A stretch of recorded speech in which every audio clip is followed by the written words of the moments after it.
welcome everyone to a Mindful Monday session, and this is going to be a wonderful session. We are very fortunate to welcome two wonderful Venerables who joined us, I believe, last year for Meta Convention, or at some point in the last year. You were both here, if I'm not mistaken. Yeah, we came for a talk at one of the colleges, Ah, campuses. great. Fantastic. So we have Venerable Jin Chuan and Venerable Jin Wei, who will be talking to us this evening. And I'll just quickly read out a short bio for both of them. So Venerable Jin Chuan was born in New Jersey and grew up in Silicon Valley. In high school, he began exploring Christianity and Buddhism and discovered his calling to be a monk to the surprise of his family and himself. While studying physics and religious studies at Stanford, he joined Dharma Realm Buddhist Youth and frequented Berkeley Buddhist Monastery.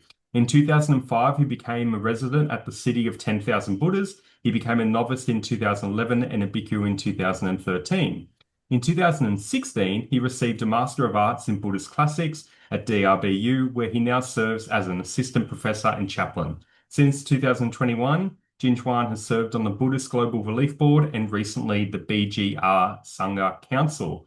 Now, for Venerable Jin Wei, was born in Poland and began his meditation practice in 1999. After living a fun but unfulfilling Bohemian lifestyle, he encountered a Polish translation of the Sixth Patriarch Sutra that inspired him to dedicate himself to Dharma practice and service. He volunteered in various hospitals and helped organize DRBA delegations to Europe. In 2013, he came to the City of 10,000 Buddhas as a Sangha and laity training program student. In 2015, he took novice ordination, and in 2017, full ordination. In 2020, he graduated from the DRBU with a Master of Arts in Buddhist Classics, and Venerable Jin Wei serves on the Buddhist Global Relief Sangha Council as well. So we're very lucky to have these two Venerables come to us this evening to talk all about friendship. So the talk for this evening is that the Buddha taught that spiritual friendship isn't optional, it's in fact the whole path. In a world pulling us in every direction, parental expectations, runaway AI development, self-branding, constant comparison, it's easy to feel alone or quietly in competition with everyone around us. We retreat into fixed beliefs that make us feel safe. We gather with those who think like we do, and we build subtle walls. A community of noble friends is different. It's not built on approval or sameness, but on the four boundless hearts: kindness, compassion, joy, and equanimity. Here, we're supported and stretched, encouraged and challenged, not to achieve, but to wake up. We may go fast alone, but we may go farther together. And please, everyone, welcome our two Venerables for Mindful Monday. So good afternoon, Good afternoon. good morning, or good evening, wherever you may be around the world. We are in Malaysia, Kuala Lumpur, Yeah. right now. And we're very honored to be here, invited by the Metta Center to give this reflection from our time in the monastery. I wanted to say this is actually something very close to our hearts. How do we support each other on the spiritual path? Or it doesn't have to be a spiritual in the formal sense. It's just how do we live together in families, in friendships, even just relating to ourselves. And I want to say we're not coming here as experts. We definitely don't have like the solution. We say enthusiasts. We're enthusiasts, we're explorers. We're exploring this topic. And when we came to Sydney late last year, we were deeply inspired when we met the Metta Center community. In our heart, there's like this ding, this kind of ding, something like just, whoa, what's here? This is a real community that's supported in the spirit of friendship. Noble friendship, we call it, spiritual friendship, kalyāṇamitta. And we thought just one aspect of this that really hit us was when we were talking to the Metta Center leadership. They shared how they weren't training the volunteers to be volunteers for Metta Center. They're training volunteers to be of service to the Dharma. And my sense is that the Dharma that they're serving isn't Dharma with a capital B, like Buddhism. It's a sense of supporting people's well-being, supporting people's real freedom. And I thought, wow, because most groups, even sometimes my mindset's like, you try to bring people in and you hope that they'll stay with you. In this spirit at Metta Center, you're nurturing people's hearts of kindness and compassion so they can be of service in the world. We thought, wow, there's something here we really can learn. And so what we're sharing here isn't saying, we have an answer, but it's in a spirit of dialogue. And I think over the next probably decades, there'll be an ongoing kind of conversation, cross-fertilization among our various communities. So that's just a kind of a start. And it was said that, and for Mindful Mondays, we start a little bit of mindfulness in the beginning. So if we could have everyone find a comfortable position, can take a deep breath, and sitting up straight, exhale and relax the body. Jing Weisher and I were going to begin with a brief chant, the most famous mantra in Buddhism, Om Mani Padme Hum. Easy to remember. Easy to remember. And you're welcome to join in once you get the tune. We'll just chant it for about 2-3 minutes, and then we'll sit quietly for about 7 minutes, and I'll give a brief metta meditation reflection. So let me turn on original sound. So hopefully you can hear our chant. Okay. Om Mani Padme Hum. Om Mani Padme Hum. Om Mani Padme Hum. Om Mani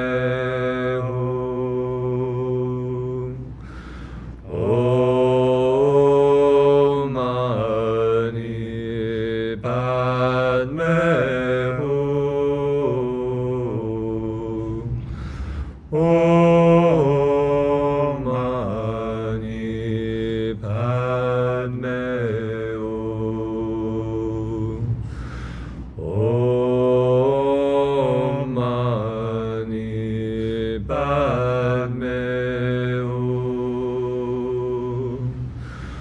Om Mani Padme Hum. Om Mani Padme Hum. Om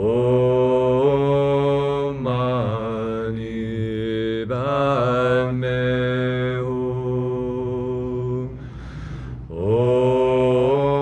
Om Mani Padme Hum. Om Mani Padme Hum.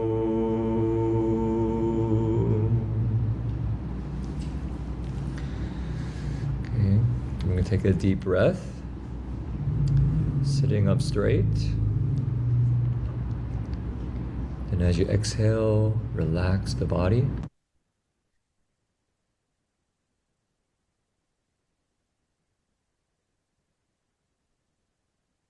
And feel the weight of the body.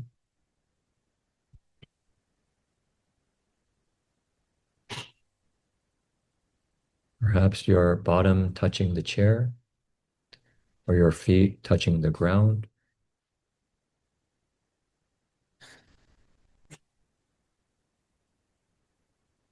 Roll your shoulders back, allowing your shoulders to drop.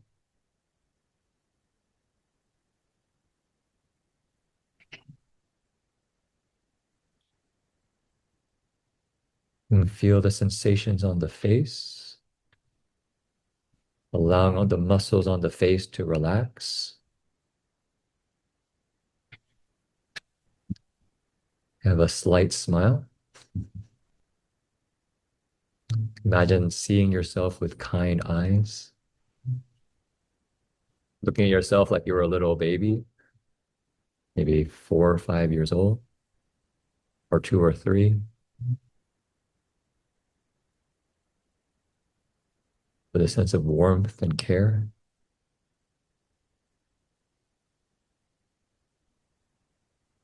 Wishing ourselves well.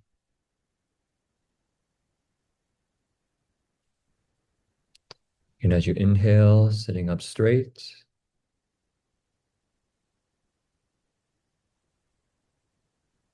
Exhale, relaxing the body. Letting go of any worries we have right now. Setting intention to be fully present here and now.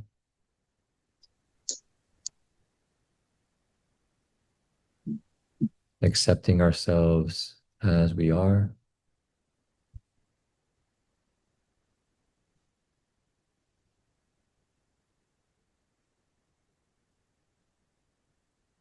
And taking a deep breath, sitting up straight. Exhaling. Tuning into the breath.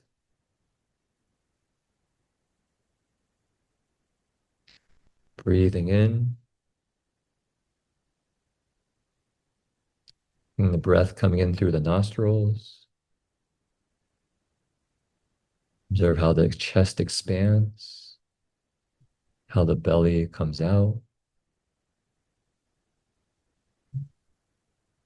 And as you exhale, the belly contracts, our chest collapses, the air comes out of our body.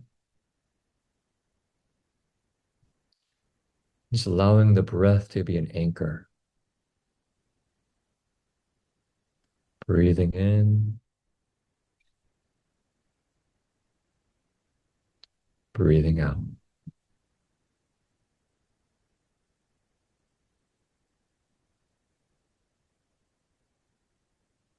Breathing in and breathing out. So we'll sit quietly for 5 minutes.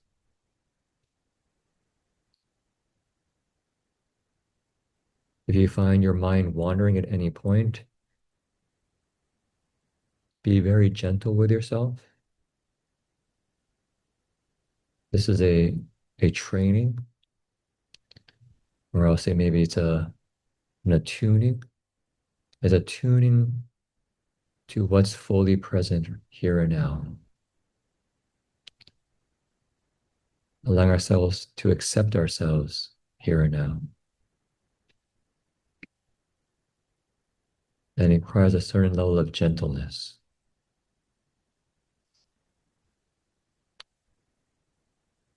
Just sit quietly for a few minutes or 4 minutes.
Ding.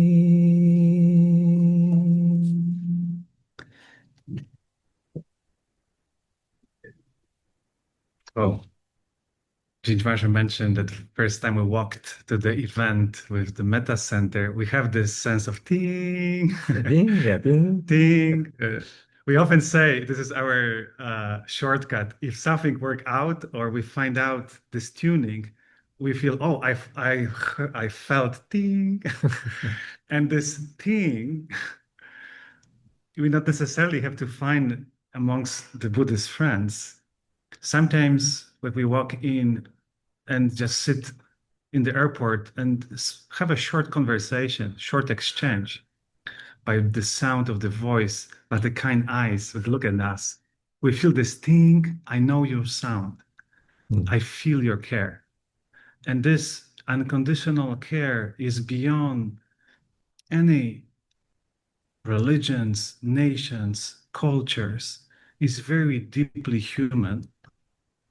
And we can be surprised. And when we meet someone, it deeply nourishes in our heart. And we can be very surprised by that.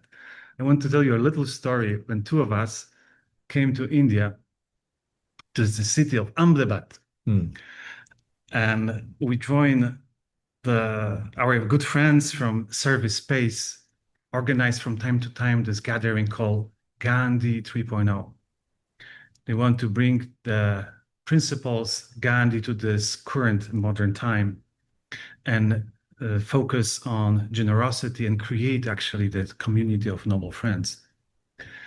And many of them join, and some of them are very high profile guests, like Gary Zukov, some of you may be heard, Woolly Masters. What is his Dancing Woolly Masters. Dancing Woolly Masters. Oprah Winfrey have very like him, and she says that he is my guru.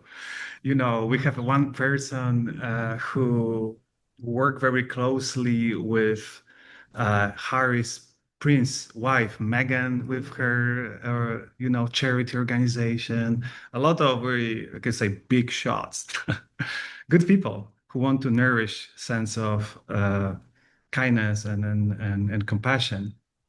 But every day when we walk close to our dormitory, is the kind of checking point, entry point. Yeah.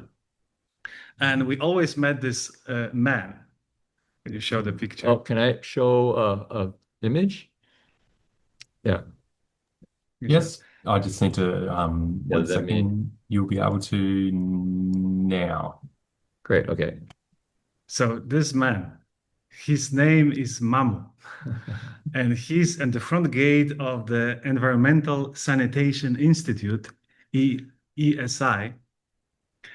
And you can see he's not that rich. Only what he have is in this room, whole his possessions. But at the same time, he is very wealthy. He has best friends, what you can imagine. And both friends are sleeping there. One is on the bed, one is under the bed. One is named Shubeksha, what is called well wishes. Another is Prem. His name is love. And he really embodied both of those qualities. He every month receive a little money, but they don't want to call it salary. They call it honorarium because they want to honor the labor of his love. And what he do whole day long, he serve. So 75% of his honorarium he spent to buy food and feed the homeless dogs and cats around the area. All the different animals. It's interesting. The leader of the place said, well, you're welcome to get some food from the kitchen, right? Yeah. He says, no, I want to cook it myself. I cook it myself. It's no problem. And he doesn't speak English at all, but he welcomed us to his home. Yeah. And he's seeing in us noble friends. He's seeing friendship, and he's in his eyes. He welcomed us from the bottom of the heart, and we felt so connected, so nourished, that this is one of the most close memories of the whole trip to India. True. That the small guy, Mamu, who showing us how to walk the spiritual friendship path. So what we wanted to share with everyone today is a presentation that we've put together, and this is going to have to be a presentation that's going to go over a number of kind of talks because, oh, continue to share this keynote window. Yes. Okay. So I hope you can see the screen, although everybody else disappeared. Sorry, one second. Let me try this again here.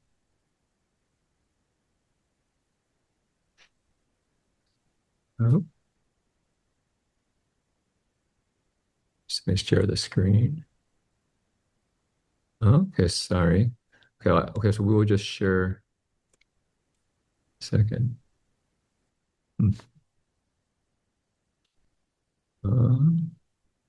Okay, we'll have to do it this way. Okay, sorry. Do it again.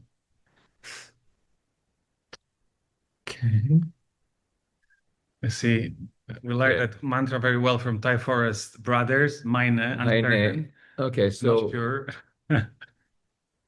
Please let us know. Can everybody see the screen? Yep. It says Community of Noble Friends. Yes. Okay, great. So these are some of our reflections on how do we create a community of noble friends?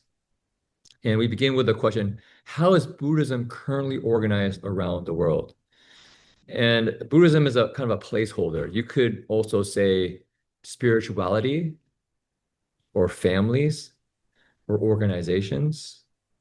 So communities. So many ways you can look at this. And I think these lenses that we place kind of illuminate different aspects of how humans gather together. So first is we call it traditional hierarchy. And it's not Buddhist monastery. I think people can probably recognize the place. This is in the Catholic Church. I think it's when they actually elect the Pope. I think, yeah, this is the Vatican, and although they don't take a picture of it, but well, yes, I think this is conclave. And what we found is being in the monastery is oftentimes those from Asia expect this model. And what are some characteristics of this model? It's top down. So usually you look to the abbot or the manager or the senior monastics to make the decisions, right? So for instance, in many of our monasteries, you go there and you look to who is the elder. That's the person who is the one going to make all the decisions. And what is the traditional hierarchy focused on? Following established traditions, keeping the practices alive, century after century.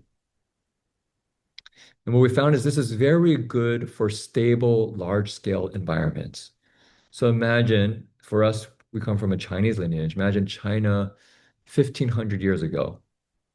So society was more or less uniform, meaning that people live, I think, an agricultural kind of society, right? So, and year after year, decade by decade, what happened before was very similar to what happened later. And so the parents could pass down what they knew down to their children. They can continue it on. So this is very good for that. However, the system is not very good for innovation and adapting to changing conditions because change is a threat to tradition. And so we sense that if you kind of look back in your own experience when you met Buddhism or you have your family, were there elements of this kind of traditional hierarchy, right? So we found that this model actually is probably the most prevalent one we have around the Buddhist world. And it's worked quite well in many places. The tricky thing is that society is changing so fast now. Like we mentioned AI, right? And the way that one generation thinks changes almost every 20 years. We were just at a gathering, we did a circle, and we had a couple of Gen Z of the kind of younger people with us. And we asked them, what do you care about? I said, I don't care about anything. All three of them. and we had a conversation. They said, well, because, we're not really into having commitments, it's too much work. And it's interesting just to see every generation, just a pretty big shift given how technology is. And so what we are sense is that in terms of the Dharma, if it's going to adapt to these current times, we have to looked at what are the really wholesome qualities of these systems. What are the also things that might not allow the Dharma to thrive in the future? So just to say, as we show these different structures, it's not to say that they're good or bad. It's trying to be descriptive of kind of their strengths and also some of the places there are some drawbacks. And then when we look at this kind of the community of noble friendship, is what did the Buddha offer us in order to be together in community that weaves together many of the wholesome aspects of all these different things? And here we have another model, what is we call the consensus-based model. As we know, in the West, is even Australia, Europe, or US, the hierarchy is not the most popular word, and thinks what, wow, Buddhism has a hierarchy system. Wonderful, I will want to follow that. We have some issues with this word and concerns.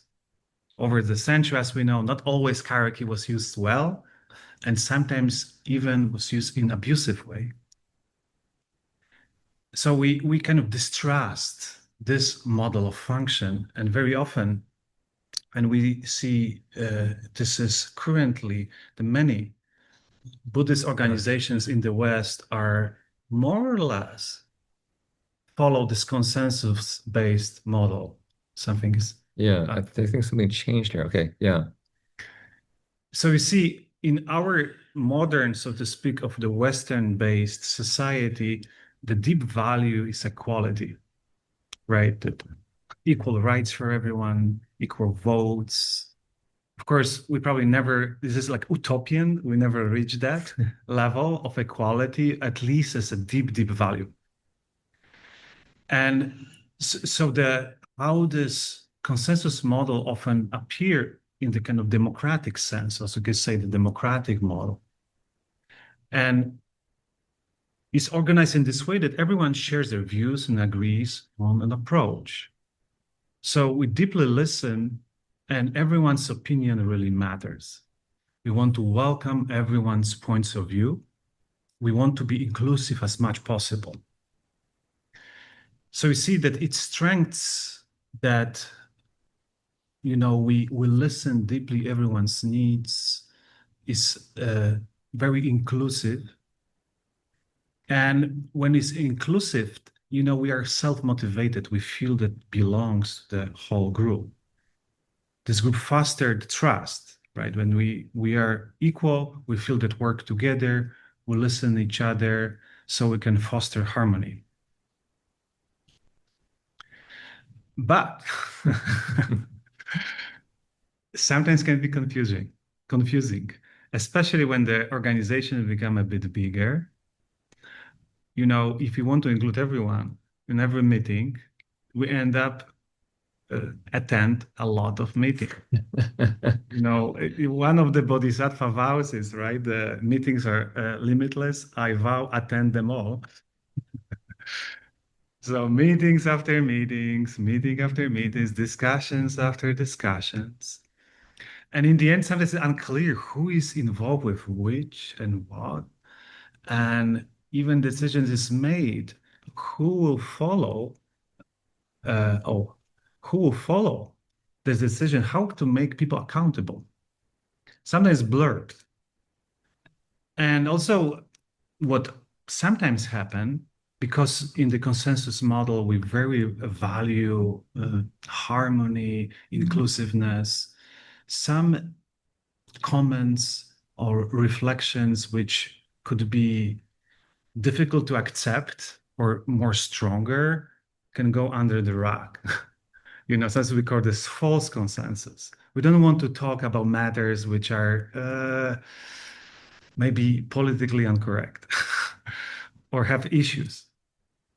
So this consensus model, we notice, is quite popular, in fact, right? Especially in the West. Especially in the West. You know, it's in our whatever Zen communities, a lot of mindfulness communities, insight meditation, for instance, and very often I can say used very well. You know, and actually support their purpose, support their goal.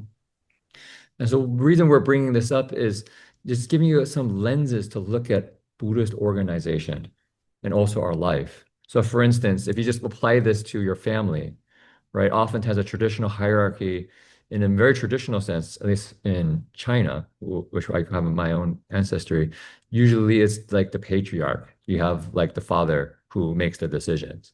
I don't think that's really valid anymore, at least This in word America. is not a popular patriarch. Yes, You know, but this is that kind of mindset, right, in terms of this approach. And then this one is, okay, let's all gather together and have a conversation. And it's a little bit of a joke because we're at our monastery at Rodot Vihara, and our neighbor Dan and his family, they very kind of sincerely say, you know what? I think the wisest person in our family is Emily, and she's 7 years old. she makes the most She wise makes the decision. most decisions. She goes, Dad, I want to do this. Oh, okay, sure. You know? And yeah, we are always joking. This is a consensus-based model family. Yeah, yeah. That kids, everyone share equally, and it's not clear who is follow decisions, Yeah, yeah. but they're very good-hearted people. Yeah, so we like, well, but you see how our kind of how we grew up really influence who we are and how we organize together. So the next one's achievement model, which I also see is very common in Silicon Valley, where I grew up. So what happens in a achievement model is that people organize to do a project or to run a large organization. I was really struck by a Buddhist group that came to visit us at the City of 10,000 Buddhas and wanted to actually talk about how do you organize as a community, as an international organization. And I thought to myself, well, I'm not sure we really know what we're doing. How about you share what you do and we have a conversation about it?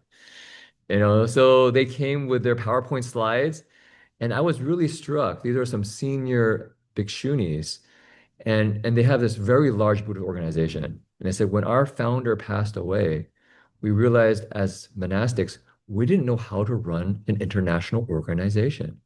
What do? We were trained to do ceremonies, to meditate, to take care of a small temple, like to take care of a worldwide organization. What do we do? So what we did, we actually brought in consultants, kind of corporate consultants to share with us how do we run an international organization. And so what we found is that in some Buddhist groups as well, this achievement approach becomes the model, which is what?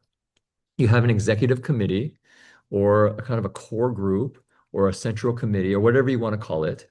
They set objectives. Okay, maybe they set a vision first, right? A vision, a strategic plan with objectives and so on and so forth.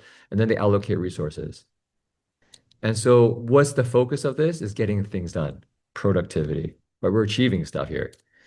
It's very good for efficiency, growth, and profit. But one of the drawbacks is that people can feel like a cog in a machine or not valued as a human being. We can feel like a tool in somebody else's plan. Mm.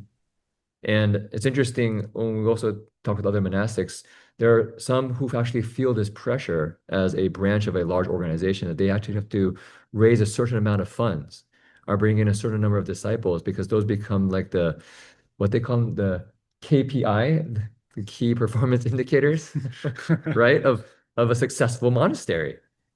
And okay, maybe that's important, right, as a way to kind of measure what's going on. But you can see that Buddhism can have another way it gets organized when it's kind of using this approach. And sometimes we can find ourselves in this achievement mentality. We can judge our spiritual progress, like how long I sit every day in meditation. But your full lotus works, Well, I sit 2 hours without moving. Oh, great. How about your jhana? Have you achieved any time recently, the first or second one? And when we don't, or we don't feel good, and sometimes we achieve something, we can be a little bit prideful. Yeah. What is very dangerous, as we know, on our spiritual path. And we have a kind of another joke that we have. It's not really a joke, but we were in a group with a lot of young people, and there's many of them came from the Bay Area where I grew up. And they said, you know what? We have a kind of a inside joke among us. We say, this is most for the Asian kids. And they said, when we come home with an A and our parents see it, A means average. Average. Average. Okay. That's Good. expected, right? And Where's it's a the A? good Where's gap. the It's normal. where's the A plus? You know, where's the plus, right? B is bad. C is can't have dinner. And all the young people are like a little bit looking at each other, like, yeah. D, deported. And F is find another family. So what was valued here is achievement, right? And that you can get that kind of mentality in families as well, where children are treated almost like a product that you're trying to maximize their productivity. And even sometimes people achieve a lot of things, and sometimes we see them because our monastery is located in Silicon Valley, and and it's a lot of very successful people. At the same time, Jin Chuan can say more because he grew up in this environment, a lot of miserable people as well. Like what we just said in the beginning about oftentimes people can feel isolated, anxious, and have this always a subtle competition. You know, you're kind of, I mean, I went to Stanford, but I don't know if people have heard of something called the Stanford Duck Syndrome. And what it means is that you're look really calm on the surface, but underneath water, you're paddling like crazy just to stay afloat. And so the culture is this. People want to look really cool. You know, like I'm in college, I'm really cool, I'm really smart. But so they go to these parties and I'm really cool, you know, I'm really chill. And then they have to study really hard just to keep up. And so there's this double pressure to perform. And sadly, it doesn't lead to very good mental health. One of my dorm mates actually attempted suicide. And when I went with her to see her with the other dorm mates, I was really kind of, could say surprised, but also like, ooh, so many have shared their own struggles with this perfectionism, this achievement, this inability to be in touch with what's going on in their hearts. I remember her words to me when we were together. She says, I just want to feel something. I just want to feel something. You know, it's like we become Hmm. this kind of we have to kind of have this present this perfect image. And sadly, sometimes we also bring that into spirituality. And the price is sometimes very, very big, and Yeah. we are maybe rich in terms of the material possessions or our positions, and very poor internally. Very poor internally. Another model. Last one. We call it the tribal model. And we are also honest, it a little bit exists in our communities as well. And so often what's happened, if we cannot find ourselves in the achievement model or the consensus or the traditional model, people somehow want to find a way to survive in those different communities, and form the little tribes. And the tribes could be very, very creative in many ways. It could be ethnicities. We have a Hong Kong tribe, Malaysian tribe. Now we're in Malaysia. And it could be, we don't have that much European tribe. I have to hang out with myself. Polish is a Polish tribe. Polish tribe, around the ages group and then so forth. So when we found that someone who, oh, I know your sound in this way, and we can band together in small groups, and this will become the kind of paradigm how we work. And each of those tribes determine its own working paradigm, and it could be very different. We have also kitchen tribe, we have a school tribes, and we have a very big community where we are. It's called the City of 10,000 Buddhas. So there's a small university, a K through 12 school, boys and girls school, monastery, nunnery. So each have many different tribes in it. Exactly. And of course, this is great for good or full scale projects. Those tribes has strong loyalty. People work very closely with each other, know each other very well. And this is also a very deep, sense of loyalty, and this is very good for this, but it's not good for large scale collaboration because that each tribe is insular, is very protective in this own way. They don't usually share that much resources with each other, and we're quite protective. And in the end, we found that it's very difficult and hard for people to find out which tribe to join and even how to join the tribe. Of course, they don't even know there's tribes. And even they join the tribe in the end is feeling that, oh, I am the second class member of the tribe because, of course, the core group who founded the tribe is the preeminent. So tribal model can work, but has sometimes issues. Yeah. So what we felt with Metta Center was it wasn't in this kind of narrow tribal sense, right? They're uh, training volunteers or nurturing volunteers in order to serve everyone. It's not this kind of narrow-mindedness. Exactly. Okay, so what model to use, right? And you can think about this in these modern times. How do we organize as a community? Are we going to be, or a family, right? Are we going to be traditional? So you have the power center at the top, and we just do what was done before? Do we all just always get together for everything and try to make a decision together, or maybe through a democratic vote, right? Or are we here to kind of have the people who are the most high achieving and competent run everything so that we can achieve as much as possible? Or do we just hang out with people we really like and trust and form a small tribe to get things done? So these are different ways that we organize. And we found this is different ways we have a community. So what do we use?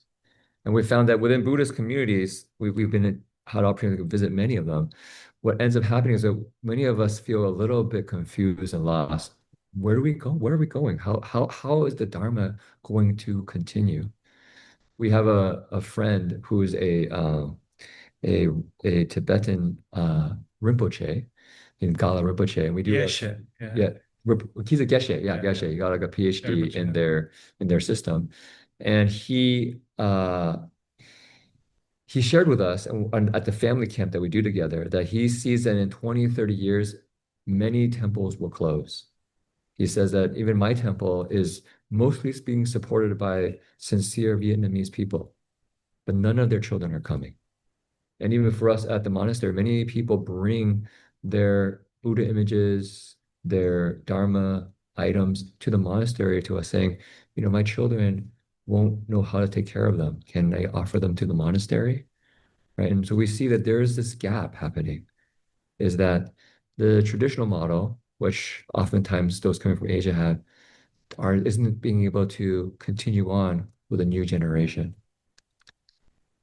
Yeah, so the question is how you can organize all together that foster this authenticity in our hearts, and foster the sense of transformation and a real friendship. Especially right now, we came from Silicon Valley and we see this a lot of changes occur in the world. How we currently organize, how even our work is organized is gonna drastically change in the next few years, in fact. So we have a question for everyone, which is, what kind of model did you experience when you first encountered Buddhism? So let me stop sharing. Okay, so that's the question. I don't think I put that in the chat box here. What kind of Buddhism did you first encounter? So if people, I don't know if people can put in the chat box. So for instance, was it a traditional that you first encountered? Was it a more of a kind of group consensus approach? You joined some mindfulness group? Was it a tribal system? Tribal. You have, you have a little click that you have, and then you just make decisions in it. I see mostly traditional coming through here, or something that seems to like everyone's really trying to achieve something. Achievement and tribal. Ooh, okay. We'll see which win. Group consensus. Yeah. Okay. And you'll see that we are all also attracted to different kinds of organizations. According to the Vinaya, the group consensus. Very Okay, traditional. very traditional. Yeah. Traditional with tribal. Yeah. Somewhat patriarchal. Yeah. Anti-traditional, equal patriarchal. It's true. It's true. I mean, you notice that picture we had with the Catholic Church there, right? I think everybody in that room was a man. Traditional. So yeah, so you can get a little bit of a sense of where people are coming from. So we have a second question here for people, which I think makes it even more universal. is, oh, continue to share. What kind of model did you experience when you grew up in your family? This we found was also a very important question. Because we already form in particular way, and sometimes we are attracted to different models because our upbringing. Yeah, either we want to do what we were brought up in, or we absolutely don't want to do what we were brought up in. We go for the exact opposite, right? The traditional family, traditional with complexity. To consensus. Moving to consensus. Okay. Traditional. Like for instance, myself, I would say primarily achievement, right? For me, it was getting good grades, going to a good college, getting a good job, right? There was like markers of what it meant to be a successful person. For me, definitely a bit of traditional still, Yeah. but with achievement there. It was Yeah. some kind of academic force. You really want to study and Okay. Matriarchal. matriarchal. So Oh. traditional in a different way. Right. Okay, so here, but not traditional. Hierarchical, patriarchal, but not traditional. Okay. The four boys. I had misunderstood the earlier question. No problem. Okay, but this isn't saying, one's right, one's wrong. It's just a chance to a little bit reflect on where we come from and how this particular lens could maybe illuminate something. These are not meant to be like absolute categories. It's something what conditions us, and more understand with that, it's easy to work with it. Yeah, so let's keep going because we wanted to switch to something that won't be surprising what our kind of reflections are. Is there another way? Way. And what is the other way? So I'm putting that screen up here. Okay, people know this story when Venerable Ananda went to see the Buddha, and he actually had this insight. He said, half of the spiritual life is noble friendship, companionship with the good, association with the good. And we hear a little bit the backstory. Venerable Ananda was very likely meditating out in the forest by himself, right? Just meditating. And then he has this deep reflection. Wow, my ability to walk this spiritual path isn't just from my own effort. It comes from the support of many other people, from having good friends. And so in his excitement, he goes to see the Buddha and says what we just read. And I think the Buddha famously replied, people know, do not say so, Ananda. Noble friendship is the whole of the spiritual life. It's like, huh. That's surprising. That's surprising, right? I mean, you go say, "Oh, good job, Ananda. You figured it out." Actually, yeah, it's not all about yourself. It actually requires other people. Wait, no, Buddha comes back with, actually, it's all of it. So you can just see how important the Buddha felt noble friendship was for walking this path. And if you continue on, the Buddha says, what is a noble friend? He says, a bhikkhu that has a noble friend, it is to be expected that he or she, you could say of the bhikkhuni, will develop and cultivate the noble eightfold path, right? Right understanding, right intention, right speech, right action, right livelihood, right effort, right mindfulness, right concentration. Or some people like to use wise rather than right, because this rightness isn't about I'm right, you're wrong. It's this attunement to liberation. It's a wise way to see the world, a wise way to use our hearts and minds, a wise way to talk to other people, a way that leads out of suffering. And then as we support each other on this path, what does a bhikkhu develop? They develop these eight path factors based upon solitude, viveka. Very interesting, right? This friendship doesn't lead to a sense of stickiness where you kind of clamp onto each other. It's actually a friendship that supports each other's freedom, each other's independence, each other's solitude. Leads to dispassion or freedom from attachment, viraga. Raga is like a dye that basically colors our vision. So this is a relationship that doesn't create more levels of illusion and confusion in our minds.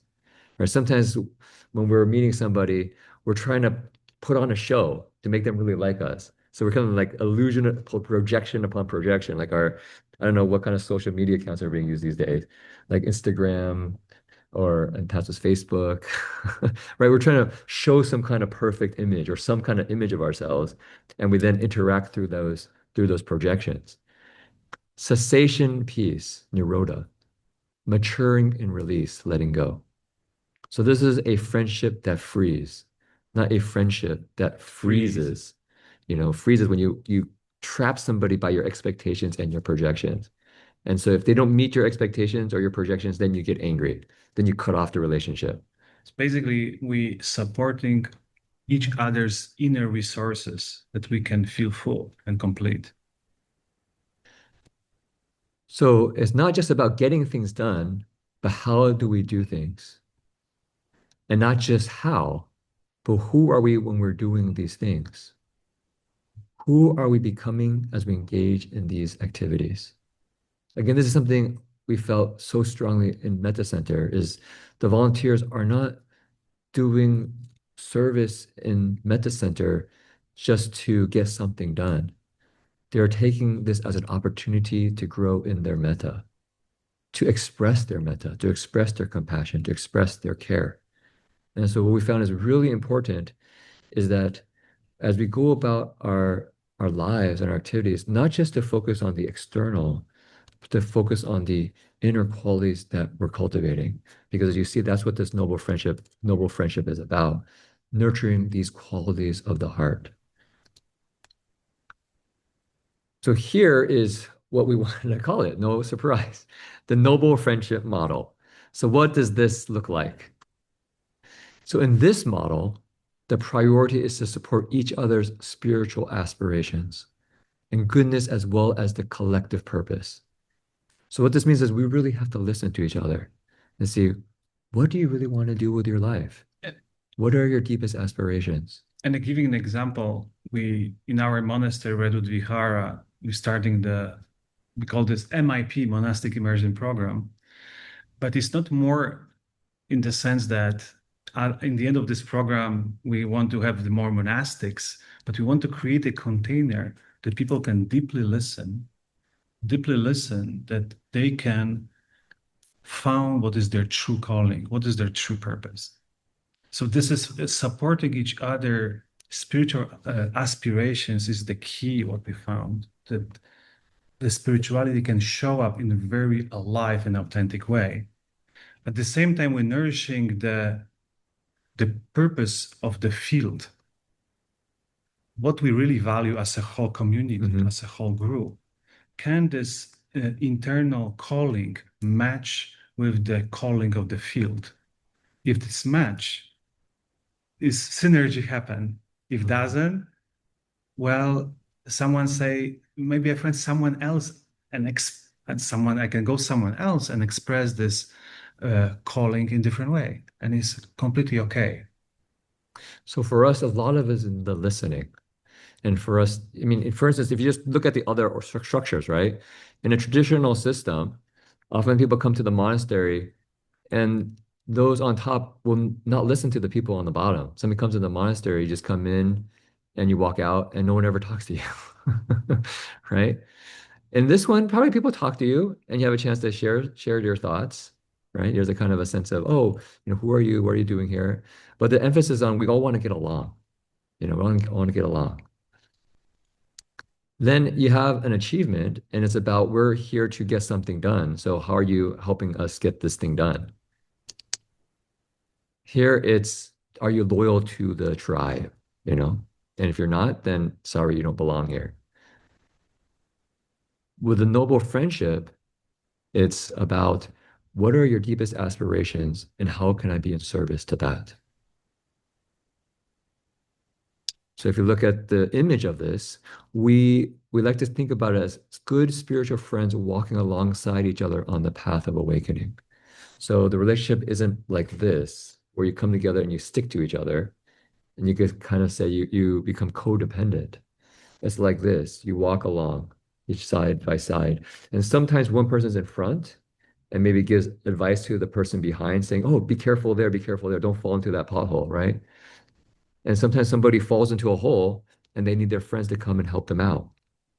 But the journey is like this, as we just saw before, it's the eightfold path to awakening. And we also have on the side here a picture of the redwoods. They're some of the tallest trees in the world.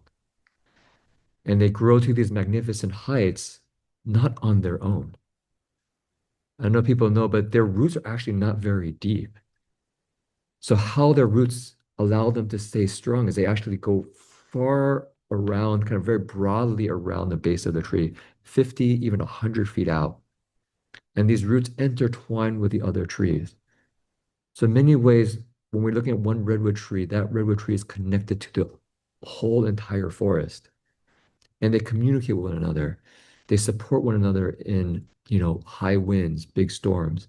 They even send nutrients to one another. And so we felt this was a beautiful metaphor for this noble friendship because these roots, as all our roots connect, we support each other. But these trees all grow on their own to their own heights.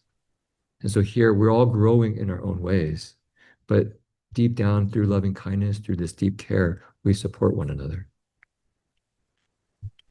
And of course, no surprise if the Metta Center is grounded on the four boundless hearts. The main engine of this noble friendship is metta. And we found it is so important. The metta word that we probably say it like at least 20 times a day in different conversations, because literally and in many ways, this was a game changer in our practice. Yeah. This sense of unconditional care, the care who have no strings attached and deeply connect to our heart and make the heart boundless. There's not any limitation for the care. And also back to Metta Center, in many ways, we saw that Metta Center embodied that, the spirit, and it's fostered trust, care. We want to hang out together because we can share the metta with each and one another. So let me show the slides again. I just kind of switch back just so we can see everyone. So the other part of this, let me go to share screen here. Here. And you see then another thing is what we also reflect is the boundless, grounded boundless heart. Of course, the four hearts is the metta, loving kindness, karuna, compassion, mudita, appreciative joy, and equanimity, pekha, upeksha. But here, as we look in kind of progression of expanding our heart, expanding our care, expanding of our friendship. So we we're befriending ourselves, starting with me. If we become a friend, and of course we know that metta came from the word mitra or mitta, right? It's friend. When we become a very good friends on ourselves, we can expand this to community. We form we and supporting each other friendliness. And from we move to us, but means everyone and everything. We saw the forest, the redwood forest, including the redwood forest, including our past, our ancestors, including very deeply anything and any net of life in this universe and beyond. So, as we were just explaining, for us, this spirit of noble friendship is really grounded in the four boundless hearts.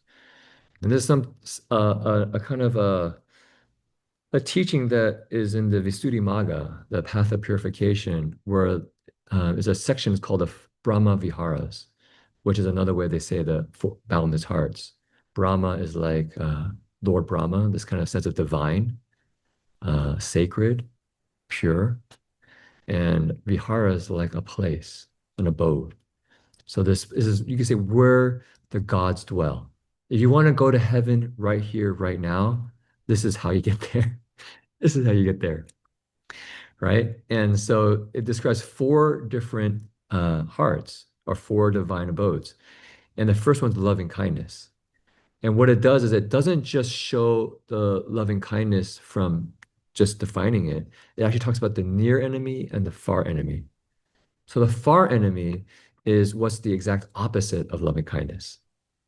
So for you can see here it's ill will and hatred, right? When the mind and heart is irritated or angry, you don't really care. Mm. Your heart turns literally aversion, right? You turn away. I don't want this. You turn away, aversion. And loving kindness has another one though. Let's say you're facing the person, you, wow, I really care about you. The near enemy is this possessive love, this kind of possessiveness, a kind of selfish affection. So you go, oh, I really care about you, but we have such a warm, kind of happy experience about that. And I want to hold on to that. I'm afraid to lose that. So we get caught, right? We get trapped by that, this possessiveness. And you sometimes see this in families, right? Parents with their children. Parents really love their kids, right? They raise them, they feed them. I mean, very much they were a part of them literally in their bodies, right? From moms. And there's so much care and love. But what can sometimes happen is that unconditional love, this possessiveness comes into it. You're my kid. I need you to meet my expectations. And so this boundless love collapses into this very narrow, possessive attachment. And what it can do is it can stifle the child. The child either feels like they have to always listen to their parents and meet their expectations and never live their own life. And I think many of probably experienced that ourselves or know people who did, or they completely rebel. They say, get out of my life. I want to live my own life, you know? But it's really heartbreaking because parents clearly love their child, love their kids, and then they're completely rejected, and that relationship is broken, right? So that's the near and far enemy for loving kindness.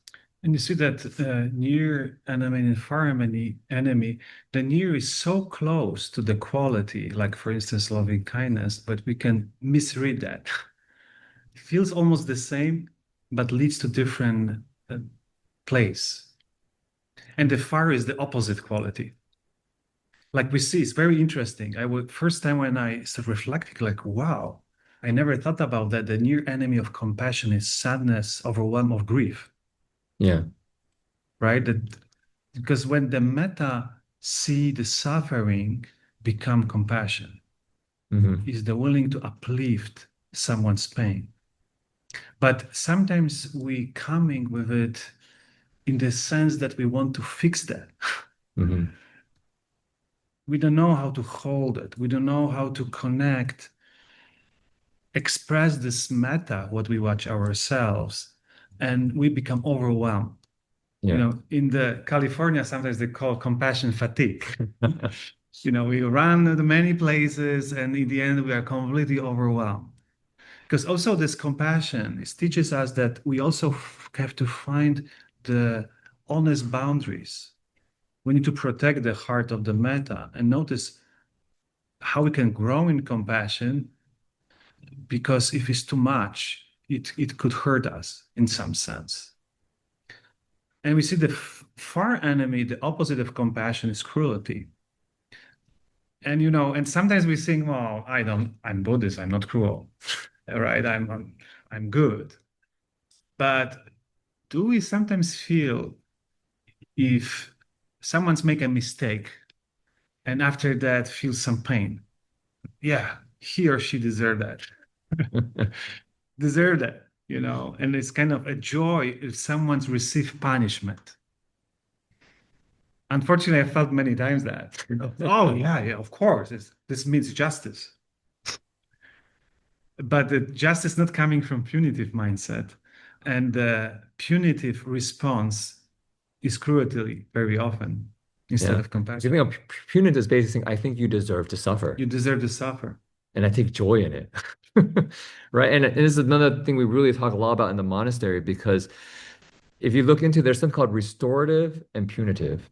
I don't know if people heard of restorative justice or restorative practices. But if you really go and explore the Buddha's precepts or Shila, the Buddha's system is entirely restorative. There is no punitive aspect in the Buddha's Vinaya. He's not there to punish any monks. He's not trying to control anybody. I have extreme respect for Christianity, But if you actually look in the commandments, I don't know if people know the commandments, the first and second. I think it's thou shalt not have any other God, thou shalt not worship any other God. And the consequence is what? You will be punished. You and like 9 of your generations, right? There's a sense of a kind of a fear there. Within the Buddha system, can you imagine the Buddha saying, I am an angry and jealous Buddha. If you go and worship anybody else, I will punish you and 9 of your generations. That's not the spirit. He's saying, here are ways that you can live your life that would actually allow for the maximum well-being, the maximum freedom, not just for yourself, but for everyone around you. And so one of the elements, we won't go into as much depth right now, but a little bit later, is actually restorative practices. Because we found that essential for actually how do you have a community work together and live together in a way that allows people to be accountable, but done in a very caring and restorative way. So for instance, the difference in a punitive system, what happens is the questions that are asked. I mean, this is what we experience in society. We basically say, what was the crime that was committed? Who did it? And what's the punishment? Right? Those are the questions.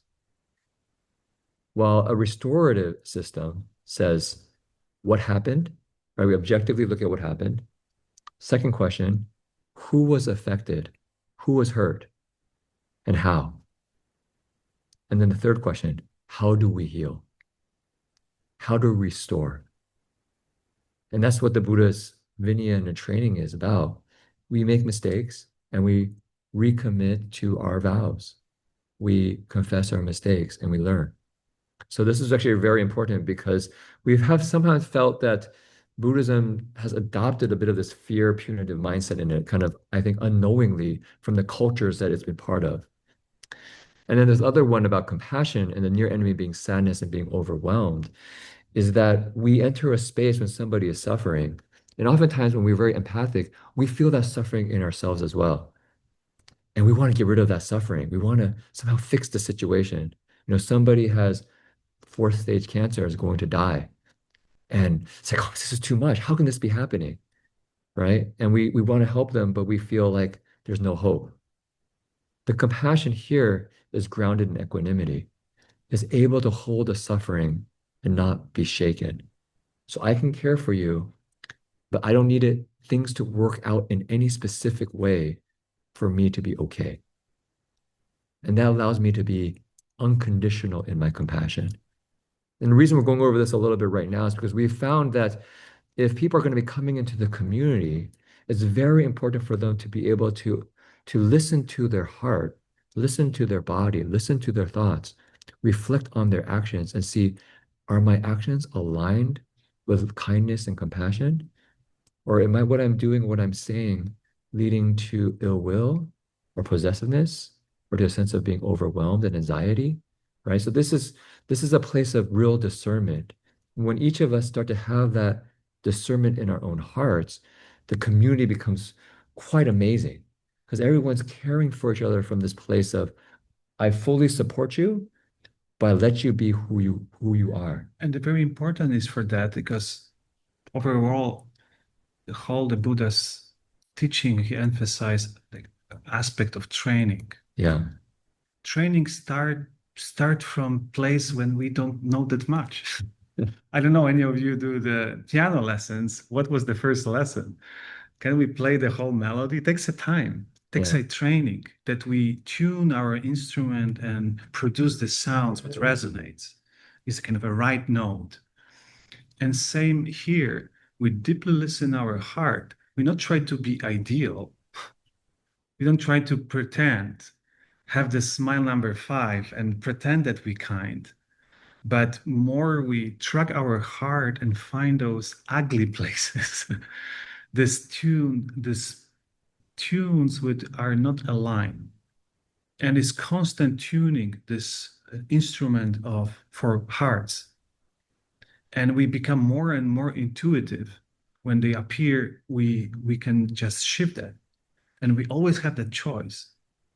And we found it is extremely important because if we don't have in our practice this transformative element, it becomes performance. So next one's appreciative joy. So when loving kindness, because loving kindness, if you look at the definition, is wishing for the well-being of all. So I want other people to be happy, to be successful. And so when I see somebody else happy, what do I feel? I feel happy because that's what my wish was for them.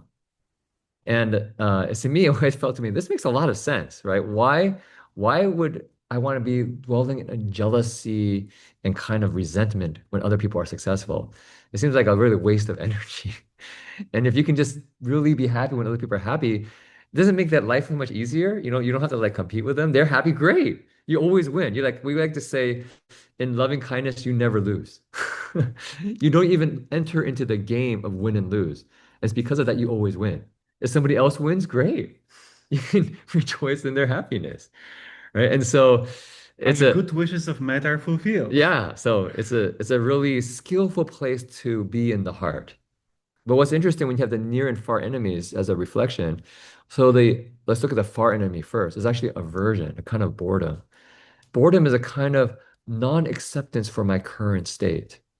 I compare what I'm doing right now and think, there's something I would prefer to be doing. This is really boring.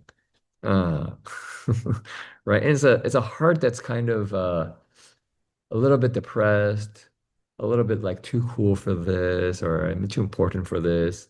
It's got a whole bunch of these qualities in the heart that is it's actually quite painful. In our senses, that energy, you can actually bring a kind of joy to every moment in our lives. And appreciative joy really allows for that.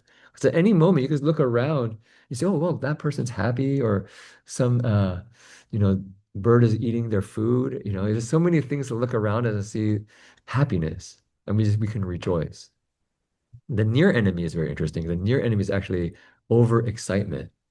So sometimes when we actually uh, get excited or find this kind of rejoicing and kind of this festive, congratulatory atmosphere, we attach to that energy and we start to amplify it kind of in an unnatural way. Oh, this is amazing. This is wonderful. And all of a sudden we get unbalanced through our kind of feeding of this kind of ego that thinks it's really happy.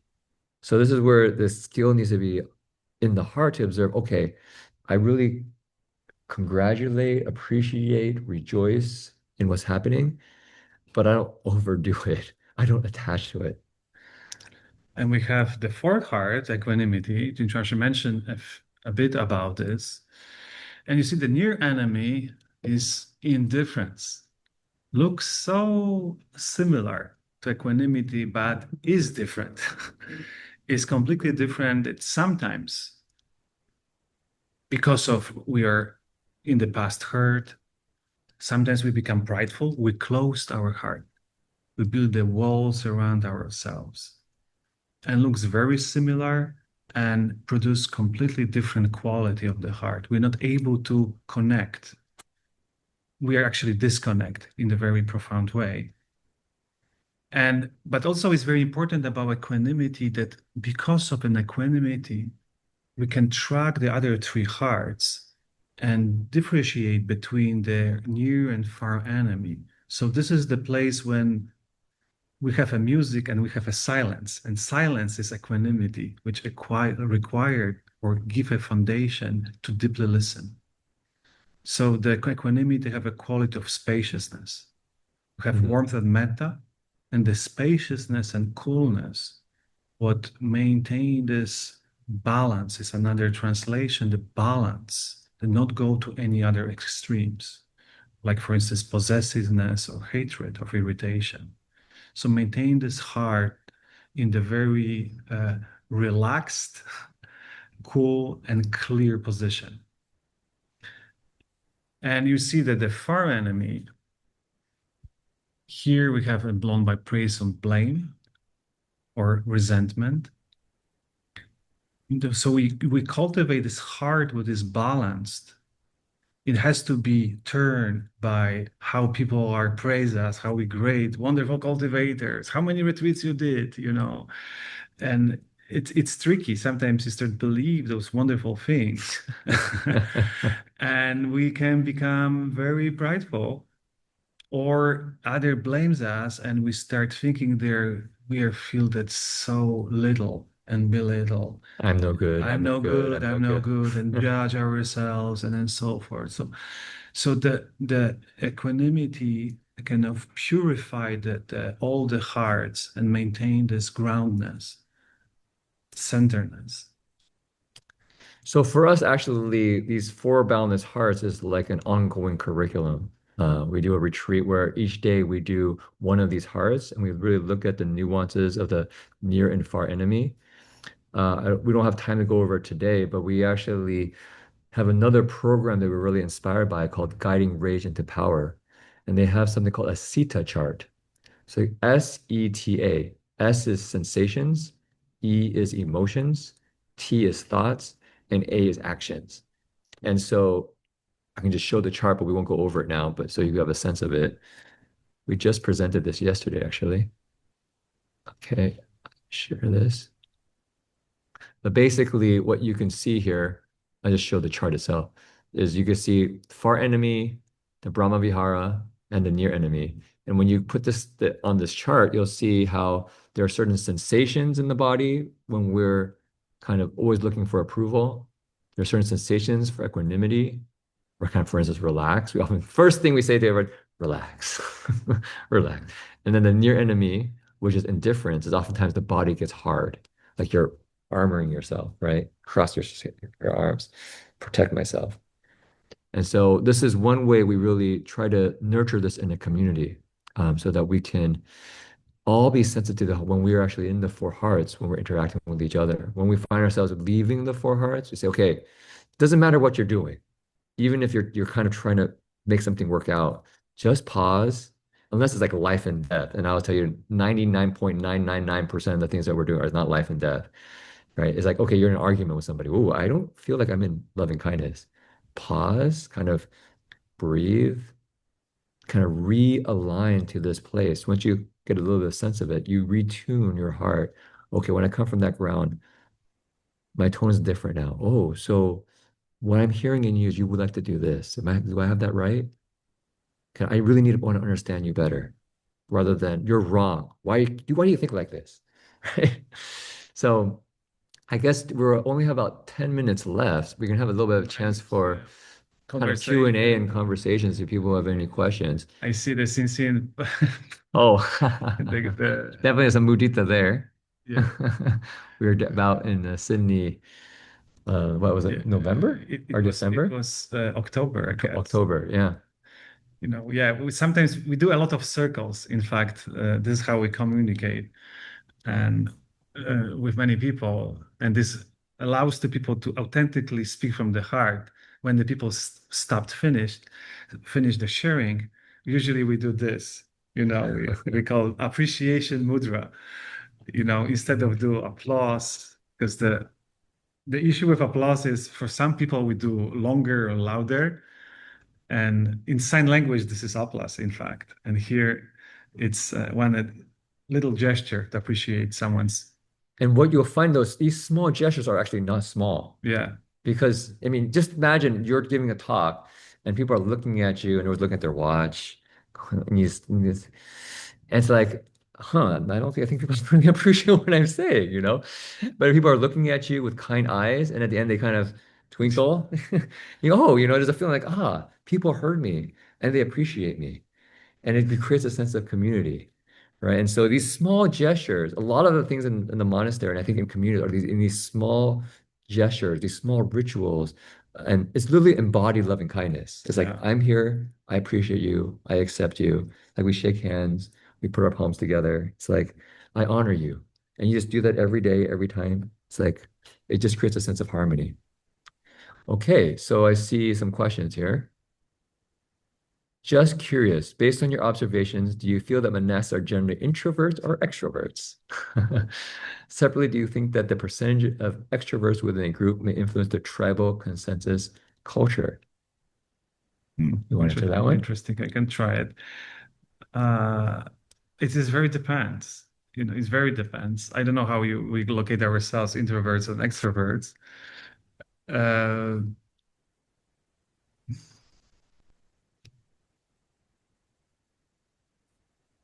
Definitely there are cultural differences. You know, how sharing, even we're here in Malaysia, and some people are sharing with us that, you know, in Asian cultures, people don't feel then comfortable speak about feelings and emotions publicly. And it's kind of default. It's for the Westerners, you know, we have in Berkeley Buddhist Monastery, we have inside meditation group. Every Thursday they come, and the teacher asks their question to the group, you know, about, you know, so your painful experiences in the past, and someone's, you know, forest of hands, and they can talk about intimate things, like in the front of all the group, normal. You know, when we sometimes we're in Taiwan, for instance, so it's much more panoramic awareness where I'm fit in when I share. I have to be aware that maybe my brother should say first, or sister, or my parents, and so forth. So interestingly, we found that creating the safe spaces allows to heart to be more courageous. And even someone as an introvert, you know, still can share a lot and find the confidence to share. It's a little bit of training. And you know, so definitely Westerners are more extroverts in some sense, but we have a lot of Westerners who are introverts too. Yeah, I think it depends on how you define introvert, extrovert. I remember somebody defining introvert as and or extrovert is when you have conversation with other people, does it give you more energy or not? Mm. That was their definition. And I found that in the monastery, there's both. There's some who really prefer just to be mostly by themselves, and having to be with other people is like seen a little bit like a chore. And some people, they love to interact with other people. They love to host people and do these things. And so I don't see it as good or bad, is that there's just different ways that we are as people and how it influences the different cultures. Um, Percentage extroverts within a group. I don't know if I think it definitely if you have a group of all extroverts, I think the people are definitely talking quite a lot, right? But I think you can have that in a tribal system, you can have it in an achievement system, you can have it in a consensus system, you can have it in a traditional system. So it doesn't actually lean it in a particular culture, but within each of those systems, you can actually have a culture within that system. Okay, here's another really long question.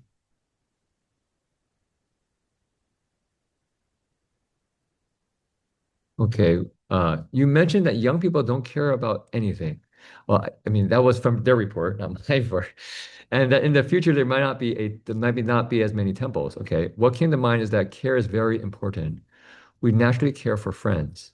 If there are people we have connection with, we care and we help each other. In terms of what makes people care about community, that depends on if they have friends there, if they feel connected to the community, their environment, and how it impacts them. So people, if they don't feel connected or not aware of how the environment impact them or vice versa, they won't care. I really appreciate the friendship model. To me, it is more about care. Anukampa. Mm. I'm currently doing a program by Gil Fronsdale, and care is such an integral part of fostering people and community. Yeah, definitely. Definitely.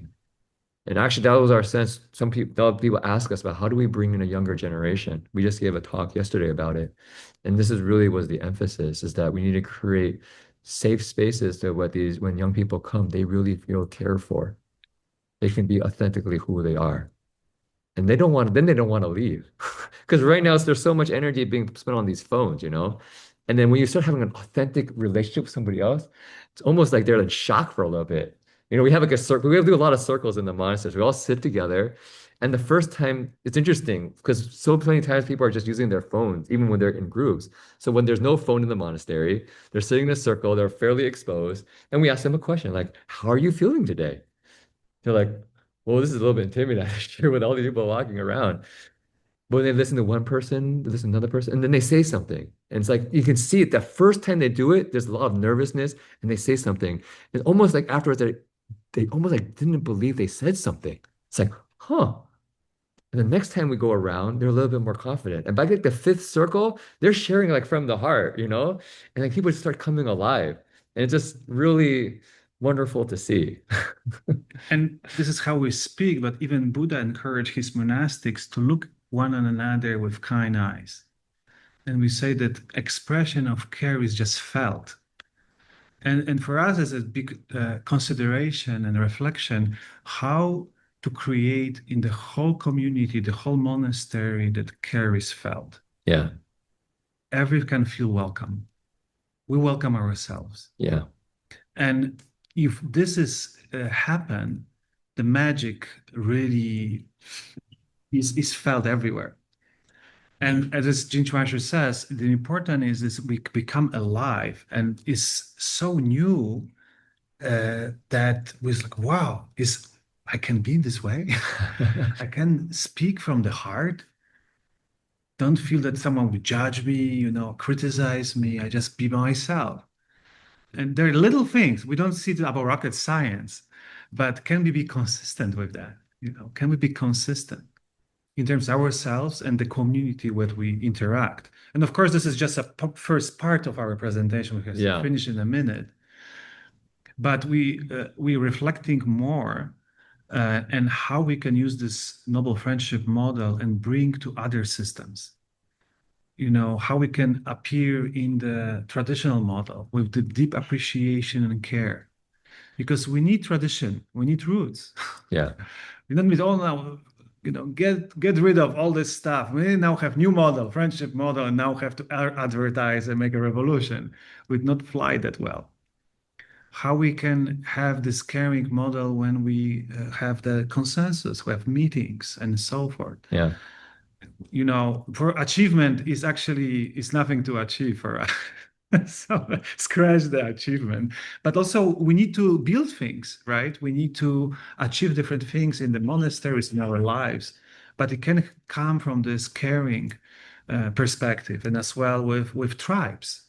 Our first tribe is our family. And family can be also cared for. And is the way we can train ourselves to appear in the way that is very respectful and heartfelt. Okay, so I think time is up. If now let's just do one last thing. Is we wanted to, somebody said, such an important discussion in this current world, this current climate. Thank you. Now, this current, I mean, if we could have more loving kindness in our world right now. Somehow we send the missiles, not the loving kindness. It's like, wow, we go so far. I don't know what happened here. And people can be so much happier in loving kindness. I mean, the irritation game is actually miserable for everyone. You never actually really find real happiness. Yes, miserable in the beginning, miserable in the middle, and miserable in the end. So what we wanted to finish with is a song that one of our Buddhist friends wrote, Eve Decker, in her wish to express loving kindness. And we found very beautiful because it has, you could say, no Buddhism in it, quote unquote. I mean, this is universal. This is the caring heart. This is metta, loving kindness. Just saying, I wish the we could be everyone, not just us in this call today. These qualities of safety, of happiness, of peace, of ease. And this last one's very important, being able to take care of ourselves, not a codependency. It's the sense that I'm here to support your journey so you can be fully who you are. Right? So that's the equanimity. That's the kind of real respect for each person's space and their growth. So if we can do this for this part, how about we will do it 2 times. Jingwei Sure myself will chant it. And the 3rd time, we invite everyone to unmute yourselves. So hopefully the system allows for unmuting on the 3rd time. And we'll do the 3rd time together. And we'll have a kind of a chaotic, beautiful symphony. Symphony of metta. Okay. So we'll do it 2 times first ourselves. You can get the tune. 3rd time together. May we be safe and protected from inner and outer harm. May we be truly happy and deeply peaceful. May we be healthy and strong and physically at ease. May we take care of ourselves and live with well-being. May we be safe and protected from inner and outer harm. May we be truly happy and deeply peaceful. May we be healthy and strong and physically at ease. May we take care of ourselves and live with well-being. So all together, may we be safe and protected from inner and outer harm. May we be truly happy and deeply peaceful. May we be healthy and strong and physically at ease. May we take care of ourselves and live with well-being. Beautiful. Wow. Many voices. Okay,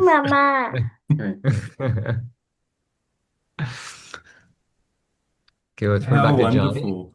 Thank you so much, Venerables. That was a beautiful way to finish a beautiful talk this evening on friendship. I know I just felt the radiating joy with everyone at the end there, trying to sing that and trying to actually remember how it went and singing in pitch. So that was great. And it was such a wonderful discussion. So we're very grateful that you were both able to speak with us this evening. So thank you on behalf of Meta Center for that. Thank you everyone as well for attending this evening's talk.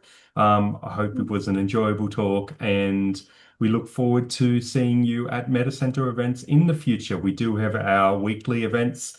This Wednesday we have Wellness Wednesday with Venerable Pasano, I believe. We'll be Oh, wow. speaking. So those wow. events are all freely available. You know, they're in person and online as well. So once again, Venerables, thank you for this evening's talk and thank you for everyone and hope you all stay safe and happy.